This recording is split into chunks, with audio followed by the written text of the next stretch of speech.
মনে হচ্ছে ভালোই বিপদে পড়েছেন টাইগার শ্রফ। ক্যারিয়ার কি তাহলে শেষ নাকি? এদিকে জুনিয়র এনটিআর নেক্সট ফিল্ম নিয়ে জানা গেল বড় একটা খবর, যে খবর শুনে আপনিও হবেন শক। অ্যান্ড ফাইনালি থাকছে গোবিন্দাকে শুটিং চলা অবস্থায় ফিল্ম থেকে বের করে দিয়েছিলেন সালমান খান। পুরো ঘটনা জানাচ্ছি গসিপসে। প্রথমে আসি টাইগার শ্রফের কাছে। এদিকে পর তিনটা ফ্লপের পর এখন বেকার হয়ে বসে আছেন টাইগার শ্রফ। হাতে একটাও ফিল্ম নেই। হিরোপন্থী 2, গণপত আর বড় মিয়া ছোট মিয়ার মতো বিগ বাজেটের ফিল্মের বক্স অফিসে করুণ পরিণতির পর এখন আর কোনো প্রডিউসার আগ্রহী দেখাচ্ছে না টাইগারের প্রতি। একটা ফিল্ম যা হাতে ছিল সেই র্যাম্বো এখন আপাতত আর হচ্ছে না, কারণ ফিল্মের প্রডিউসার জিও স্টুডিও অলরেডি জানিয়ে দিয়েছে যে এই বাজারে এখন টাইগারকে নিয়ে কোনো বিগ বাজেটের ফিল্ম বানানো নাকি বোকামি হবে। টাইগার পুরো ক্যারিয়ারে টোটাল ফিল্ম করেছে 11টা, যার মধ্যে 6টাই ফ্লপ। শুধু তাই না, কিছু মিডিয়া রিপোর্টস থেকে এমনও শোনা গেছে যে কোনো এক নামকরা বলিউড প্রডিউসার টাইগারকে বলেছে যে তার পেমেন্ট কমিয়ে আনতে। গণপত আর বড় মিয়া ছোট মিয়ার প্রত্যেকটা ফিল্মের জন্য টাইগার নিয়েছে পুরো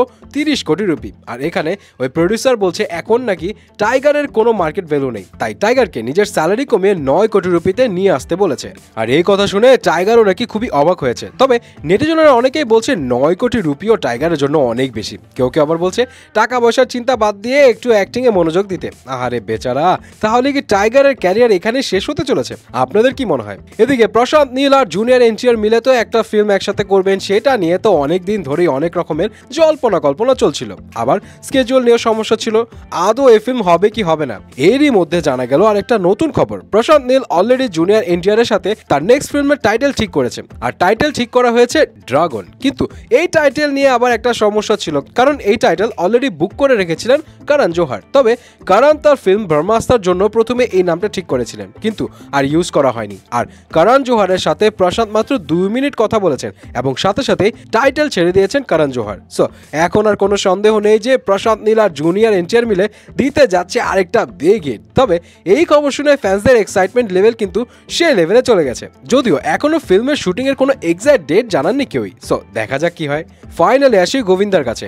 রিসেন্টলি 2019 সালের একটা ইন্টারভিউয়ের ভিডিও হঠাৎ করেই সোশ্যাল মিডিয়া এখন হচ্ছে ভাইরাল, যেখানে গোবিন্দা বলছে ভাইজান নাকি শুটিং চলা অবস্থায় গোবিন্দাকে বের করে দিয়েছিলেন গোবিন্দার একটা ফিল্ম থেকে। তো এখন ঘটনা হলো 1997-তে যখন গোবিন্দা জুড়বা ফিল্মের শুটিং করছিল, সেই সময় সালমান খান গোবিন্দাকে কল করে বলেন, वो पिक्चर आप कर रहे हो जुड़वा, वो आप बंद कर दीजिए, वो मुझे दे दीजिए। শুধু তাই না, সালমান গোবিন্দাকে বলেন তার ফিল্মের ডিরেক্টর ডেভিড ধাওয়ানকেও তার লাগবে, আর জুড়বা ফিল্মের যিনি প্রডিউসার ছিলেন সাজিদ নাদিয়াতওয়ালা, তার সাথেও নাকি সালমানের কথা হয়ে গিয়েছে। আর গোবিন্দা বলেন এভাবেই নাকি তাকে শুটিং চলা অবস্থায় ফিল্ম থেকে সরিয়ে দেন সালমান। এই ফিল্ম ছিল সেই সময় সালমান খানের ব্লকবাস্টার হিট একটা ফিল্ম। তো এত বছর পর হঠাৎ করে এই ভিডিও দেখে নেটিজনেরাও হতভম্ব। অনেকে বলছে ভাইজান যাই করুক ভাই, গোবিন্দা নিজেও কিন্তু দুধে ধোয়া তুলসী পাতা না। কেউ আবার বলছে সালমান গোবিন্দার মেয়েকে না নিয়ে সুনীল শেট্টির মেয়ে আথিয়াকে লঞ্চ করায় এখন ভাইজানের নামে আজে বাজে কথা বলছেন গোবিন্দা।